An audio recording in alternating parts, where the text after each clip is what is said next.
My dear learners, what is narration? We all know that the way of reporting the speech of a speaker is called narration.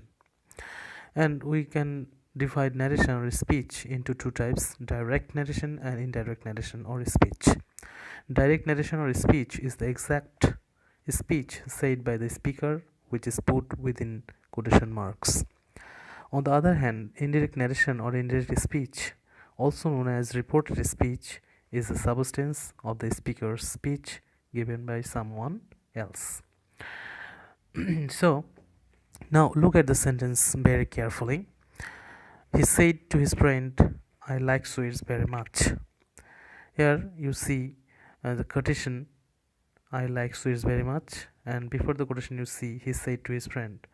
"I like sweets very much" is the reported speech, while the speaker of the speech is he.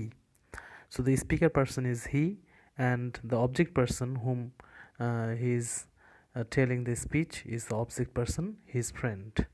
Now said is the reporting verb. We also use reporting verb and connector to change it into indirect speech. But before that, we will have to look at the speaker person or tense in the reported speech to change, which is connected to speaker person and object person. Also, reporting verb will change the person and the tense for the indirect speech. Now, chart for transformation structures of narration. Sentence category: assertive, interrogative, imperative, optative, and exclamatory. And also imperative sentence with let. And before that, we'll have to see the structures of reporting verb, the connecting words in the middle, and the structures of reported speeches. First, assertive sentence. প্রথমে আমরা দেখি নি assertive sentence-এ said to এর পরিবর্তে যে reporting ভার্বটা রয়েছে সেখানে আমরা told and replied এর ব্যবহার করব, কানেক্টিং ওয়ার্ড দ্যাট এর ব্যবহার করি, এবং স্ট্রাকচার রিপোর্টেড স্পিচে স্ট্রাকচার থাকবে সেটি সাবজেক্ট, ভার্ব, অবজেক্ট এবং বাকি যে এক্সট্রা ইনফরমেশনগুলো থাকে সেগুলো লিখতে হবে। ইন্টারোগেটিভ সেন্টেন্সে সেড টু এর পরিবর্তে আমরা আস্ক ব্যবহার করি, এবং কমা কোটেশন উঠে গিয়ে অ্যাসার্টিভ সেন্টেন্সে যেখানে দ্যাট বসেছিল সেখানে ইফ অথবা ডাব্লিউএইচ কোশ্চেনে ডাব্লিউএইচ ওয়ার্ডটি বসবে, এবং পরে অবশ্যই সাবজেক্ট, ভার্ব এবং অবজেক্ট এবং এক্সট্রা ইনফরমেশনগুলো নিতে হবে, যেটা কোশ্চেন মার্কার থাকবে না, অ্যাসার্টিভ সেন্টেন্স হয়ে যাবে। ইম্পারেটিভ সেন্টেন্সের ক্ষেত্রে সেড টু এর পরিবর্তে টোল্ড এর পরিবর্তে আমরা এখানে অর্ডার্ড, রিকোয়েস্টেড, অ্যাডভাইসড, ফরবিড বা টোল্ড ইত্যাদি ব্যবহার করব। যদি এটি অর্ডার বোঝায় তাহলে অর্ডার্ড, যদি রিকোয়েস্ট বোঝায় তাহলে রিকোয়েস্টেড, যদি অ্যাডভাইস বোঝায় তাহলে অ্যাডভাইসড, এবং বারণ করা বোঝালে ফরবিড ব্যবহার করা হয়। এরপরে কানেক্টিং ওয়ার্ড হিসেবে টু এরপর ভার্ব যুক্ত হবে। যদি নট থাকে বা নেগেটিভ বোঝায় তাহলে নটটা টু এর পূর্বে বসবে। আমরা অপারেটিভ সেন্টেন্সের ক্ষেত্রেও দেখিনি যে কী ধরনের রিপোর্টিং ভার্ব আমরা ব্যবহার করব। এখানে সেড টু এর পরিবর্তে উইশড বা প্রেড ব্যবহার করতে হবে, কানেক্টিং ওয়ার্ড হিসেবে দ্যাট, এবং স্ট্রাকচার যেটা হবে সেটা সাবজেক্ট, এবং মাইট এবং ভার্ব ব্যবহার করতে হবে। মাইটটা অবশ্যই ব্যবহার করতে হবে অপারেটিভ সেন্টেন্সে। এক্সক্লেমেটরি সেন্টেন্সে আমরা এক্সক্লেমড উইথ জয় অর সরো অর এক্সক্লেমড উইথ ওয়ান্ডার ব্যবহার করতে পারি। অনেক সময় এক্সক্লেমডও শুধু ব্যবহার করতে পারি, এবং এটা ধরনের কিছু বোঝা না গেলে টোল্ডও ব্যবহার করা যেতে পারে। কানেক্টিং ওয়ার্ড হিসেবে দ্যাট বসবে, কমা কোটেশন উঠে গিয়ে, এবং এখানে সাবজেক্ট প্লাস ভার্ব বাকি অংশ, সাবজেক্ট প্লাস ভার্ব ভেরি বা এ ভেরি অথবা এ গ্রেট, অ্যাডজেক্টিভ এবং এক্সট্রা ইনফরমেশনগুলোও থাকতে পারে। ইম্পারেটিভ সেন্টেন্স যখন লেট দিয়ে শুরু হয় তখন প্রপোজ টু ব্যবহার করব, অথবা টোল্ড ব্যবহার করলেও চলবে। এখানে কানেক্টিং ওয়ার্ড হিসেবে দ্যাট থাকে, কিন্তু সাবজেক্টটা উই বা দে ব্যবহার করতে হবে, তারপরে শুড, তারপরে ভার্ব এবং তারপরে এক্সট্রা ইনফরমেশনগুলো ব্যবহার করতে হবে। অথবা সাবজেক্ট মাইটও ব্যবহার করা যেতে পারে, যেটি আমরা শুডের জায়গায় ব্যবহার করতে পারবো মাইট শব্দটি। তো লেট দিয়ে আমরা প্রপোজাল বোঝালে লেটাস বিশেষ করে তখন প্রপোজ টু ব্যবহার করব। তাহলে আমরা এখন দেখে নিই যে কীভাবে পার্সনগুলোকে আমরা রিপোর্টেড স্পিচে পরিবর্তন করতে পারি। Reported speech first person I, we, me, us, my অথবা আওয়ার স্পিকার পার্সনই থেকে যাবে, অর্থাৎ আই, মি, মাই হবে। এবং সেকেন্ড পার্সন ইউ যদি থাকে সেটা অবজেক্ট পার্সন লিসেনার হিসেবে থাকবে, এবং থার্ড পার্সনের কোনো ধরনের পরিবর্তন হবে না। নেক্সট আমরা দেখে নিই যে কীভাবে টেন্সগুলো আমরা পরিবর্তন করতে পারি। অ্যাসার্টিভ সেন্টেন্সের ক্ষেত্রে generally a tense can be changed by making past form of auxiliary verb and by following ways. Direct স্পিচে আমরা দেখতে পাচ্ছি সাবজেক্ট এবং ভার্ব থাকবে, যেটা প্রেজেন্ট ফর্ম। ইনডিরেক্ট স্পিচে গিয়ে সেটি সাবজেক্ট এবং ভার্ব পাস্ট ফর্মে হয়ে যাবে। যদি ডু নট বা ডাজ নট থাকে তাহলে সাবজেক্ট প্লাস ডিড নট হয়ে যাবে। যদি ভার্বের পাস্ট ফর্ম থাকে তাহলে সেটি হ্যাড প্লাস ভার্বের পাস্ট পার্টিসিপল হবে। যদি ডিড নট থাকে তাহলে সেটাকে হ্যাড নট প্লাস ভার্বের পাস্ট পার্টিসিপল পরিবর্তন করতে হবে। যদি ওয়াজ ওয়ার থাকে তাহলে সেটা হ্যাড বিনে পরিণত হবে, এবং মাস্ট থাকলে হ্যাড টুতে পরিবর্তিত হবে। যদি চিরন্তন সত্য বোঝায় এই হ্যাড মাস্টটি থেকে যাবে। আর আমরা দেখি নিই যে টেন্সের আর কী কী পরিবর্তন হতে পারে ইন্ট্রোগেটিভ সেন্টেন্সে। অক্সিলারি ভার্বটি আগে থাকে ইন্ট্রোগেটিভ সেন্টেন্সে, সেটি পরে চলে যাবে, সাবজেক্টের পর পাস্ট ফর্ম হয়ে যাবে অক্সিলারি ভার্বের, এবং সেটি পরে মেইন ভার্বকে ফলো করবে।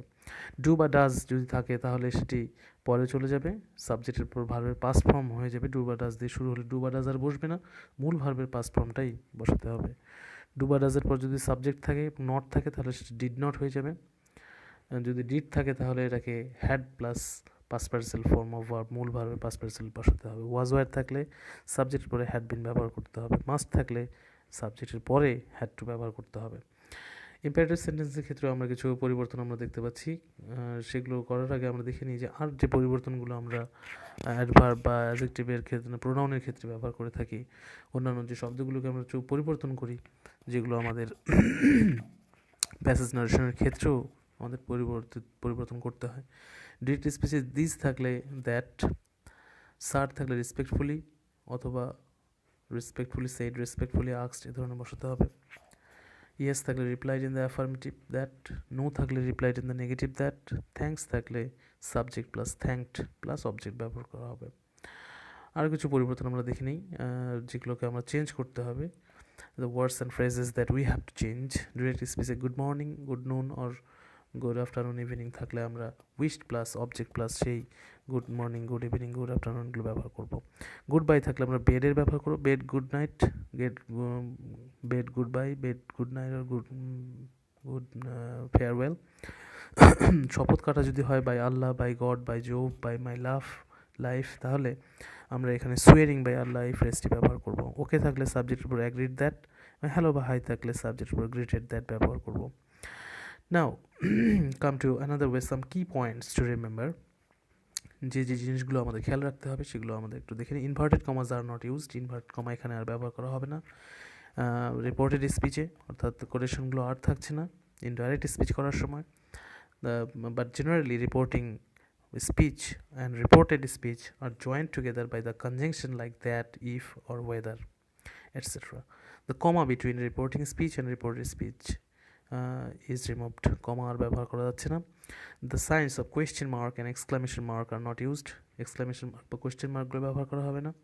Instead full stop sign is used. শেষে full stop sign ব্যবহার করতে হবে। যেহেতু কোশ্চেন থাকছে না, এক্সক্লামেটরি সেন্টেন্স থাকছে না, কাজে শেষে ফুল স্টপ বসিয়ে দিতে হবে অ্যাসার্টিভ সেন্টেন্সের মতো।